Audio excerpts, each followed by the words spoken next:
జోయాస్ proprietary ayurvedic medicine అందమైన ఒత్తైన చుట్టూ జోయాస్తోనే సాధ్యం.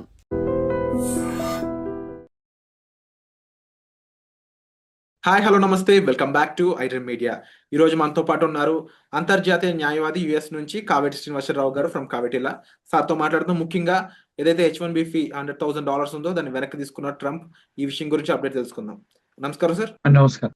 మొన్నటి వరకు ట్రంప్ అందరినీ భయపెట్టాడు, ముఖ్యంగా ఇండియన్ స్టూడెంట్స్ అలాగే ఇండియన్ పేరెంట్స్ చాలా భయపడ్డారు. H1B ఫీ ఏదైతే ఉందో $100,000, ఒక మిడిల్ క్లాస్ మ్యాన్ ఇంకా అమెరికాలో ఆశలు వదిలేసుకోవాలని ఫిక్స్ అయిన రోజులు అవన్నీ కూడా. సో వినూత్నంగా ఇప్పుడు వెనక్కి తీసుకున్నారు ఆ ఇష్యూని.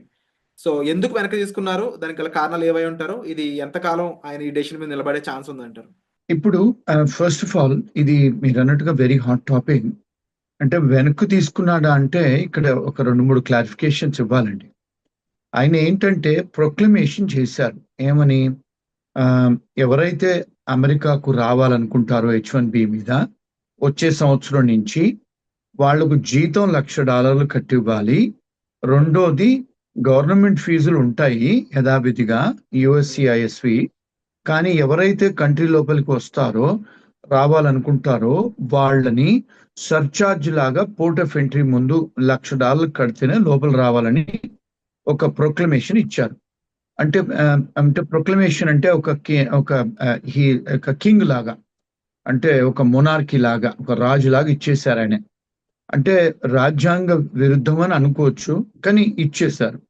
ఇస్తే ఏమైంది? చాలా హ్యావక్. అంటే మరి పెద్ద కంపెనీలను సంప్రదించి నేను ఇచ్చాను, చిన్న కంపెనీలు అంటే సంప్రదించలేదు అని, అంటే పెద్ద కంపెనీలు ఒప్పుకున్నారు అని చెప్పి అన్నారు. కానీ ఎక్కడా కూడా వాళ్ళు పెద్ద కంపెనీ వాళ్ళు ఒప్పుకున్న దాఖలాలు లేవు, కనపడలేదు. రెండోది ఏంటంటే ఇక్కడ ఏంటంటే చాలా మంది కేసులు వేశారు. ఏది మన చేంబర్ ఆఫ్ కామర్స్ వాళ్ళు, చాలా మంది ఆర్గనైజేషన్స్ కేసులు వేశారు ఆయన మీద. అంటే ఆయన తీసుకొచ్చిన ప్రొక్లమేషన్. ఇక్కడ మన వ్యూవర్స్ కి ఒక 2 విషయాలు తెలుసుకోవాల్సింది ఏంటంటే, ఇలాంటి చేయొచ్చా, ఇలాంటి వెసులుబాటు తనకుందా అంటే అమెరికన్ రాజ్యాంగం ప్రకారము ఒకవేళ మీరు ఇమిగ్రేషన్ కి సంబంధించిన ఎలాంటి ఫీజులు కలెక్ట్ చేయాలన్నా అప్పర్ హౌస్ లో లోవర్ హౌస్ లో లా పాస్ చేయాలి. అంటే ఏంటి? ఇప్పుడు మన దగ్గర పార్లమెంట్ ఉంది, మనకు లోక్సభ రాజ్యసభ లాగా ఇక్కడ కూడా సెనేట్ కాంగ్రెస్ అని ఉంటది. అందులో లా పాస్ చేస్తే అంటే మెజారిటీ అయ్యి బిల్లు పెట్టి ఆమోదం పెట్టి అది లా జరిగినప్పుడే అది కలెక్ట్ చేయొచ్చు ఆయన. కానీ ఆయన ఇష్టానుసారంగా $1,00,000 అని చెప్పి వేశారు. ఇప్పుడు ఏమైంది? కోర్టు మెట్లు ఎక్కారు చాలా మంది. ఎక్కితే ఏమైంది? ఇప్పుడు క్లారిఫికేషన్ ఏమిచ్చారు? ఇది వచ్చే సంవత్సరం నుంచి అప్లికబుల్ అవుద్ది. ఎవరైతే మొదటిసారి H1 వేసుకొని అమెరికాకు వస్తారో వాళ్ళకి అప్లికబుల్ అవుద్ది. రెండోది అమెరికాలో ఎవరైతే చదువుకోవడానికి వస్తారో చదువుకుంటారో ఇక్కడ వాళ్ళకు ఉద్యోగాలు ఏదైతే వస్తుందో దాన్ని F1 స్టేటస్ నుంచి H1B వేసుకునేటప్పుడు చేంజ్ ఆఫ్ స్టేటస్ అలాంటిది ఏమన్నా ఉండేటప్పుడు దానికి వర్తించదు అని మళ్ళీ క్లారిఫికేషన్ ఇచ్చారు. అంటే ఇక్కడ ఏంటి అంటే పరిస్థితి, అంటే ఇప్పుడు వచ్చిన స్టూడెంట్స్ ఇక్కడ ఉన్న వాళ్ళకి ఏమన్నా భయపడాల్సిన అవసరమా? భయపడాల్సిన అవసరం లేదు. వాళ్ళకి ఎవరైనా కంపెనీ వాళ్ళు H1 ఫైల్ చేస్తే వచ్చే సంవత్సరం కోటాలో టెన్షన్ పడాల్సిన అవసరం లేదు.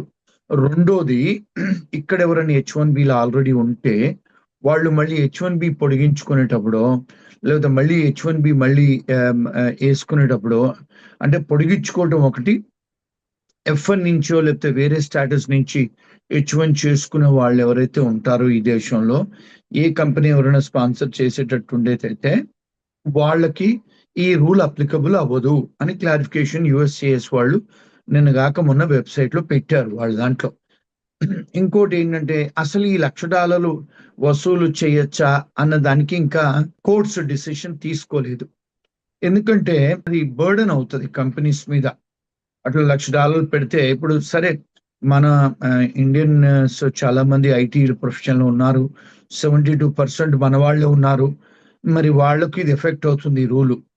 ఇది ఒక మనకే కాదు, ప్రపంచవ్యాప్తంగా ఎవరు చేసుకోవాలన్నా రూల్ అప్లికబుల్ అవుతాయి. సో అది ఇంకా కోర్టులలో ఉంది, తేలలేదు.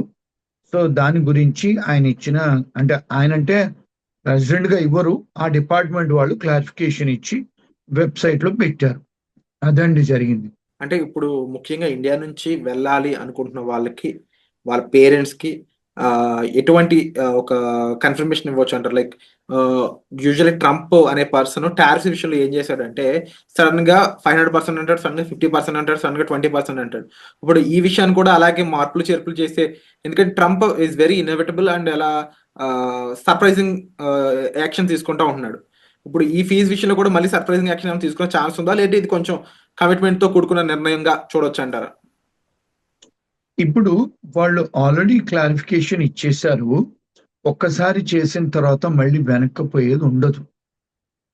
అంటే లాలో దాన్ని కొలాటరల్ ఎస్టాపల్ అంటారు.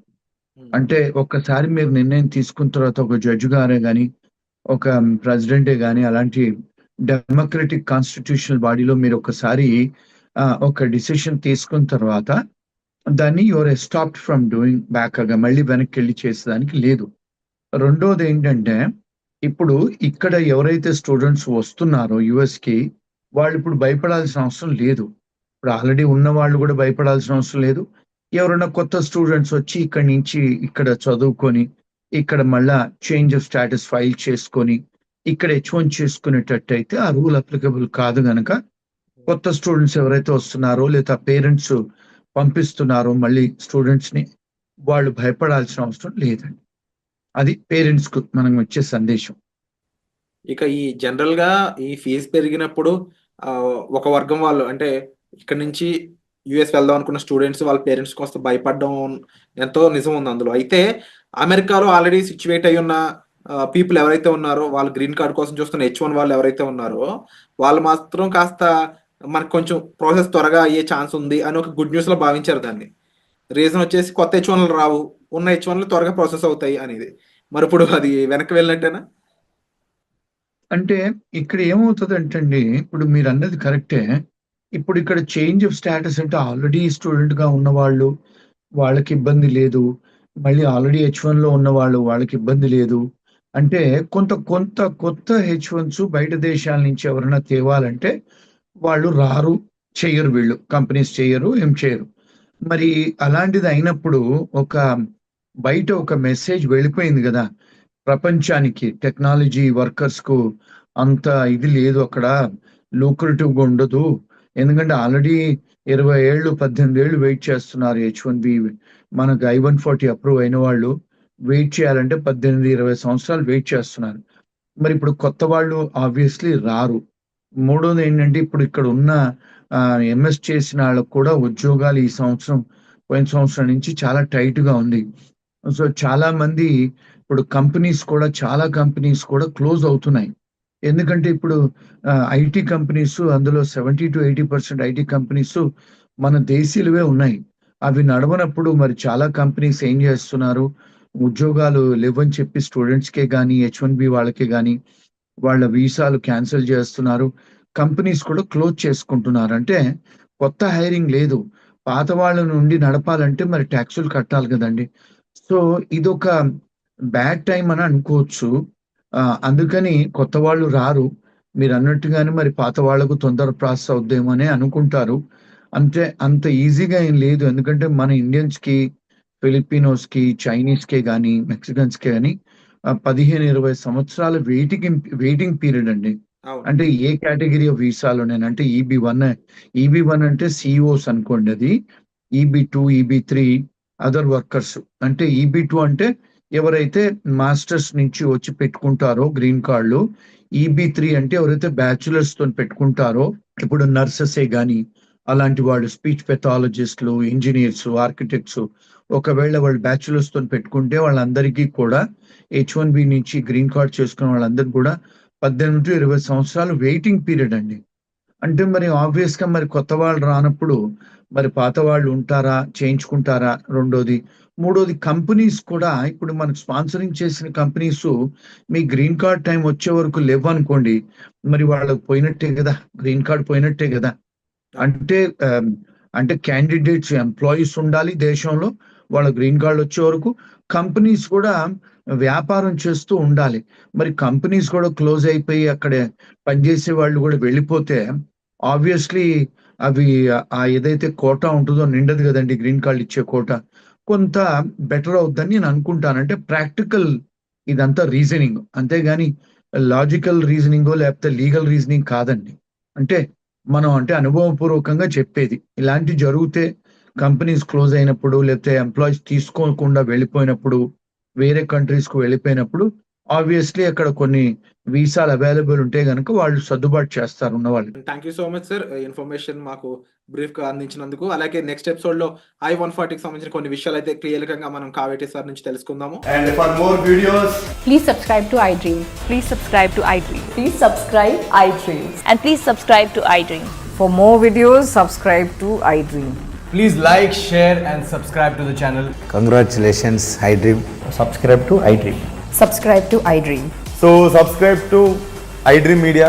iDream ki iDream team andarki huge congratulations. Please subscribe iDream Media. Please subscribe to iDream.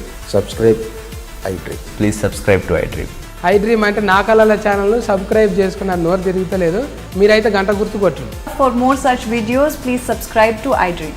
Subscribe to iDream. Please subscribe to iDream. Please subscribe iDream Media. Please do subscribe to iDream. Please subscribe to iDream Media. For best entertainment and information, please subscribe iDream. And don't forget to subscribe to iDream.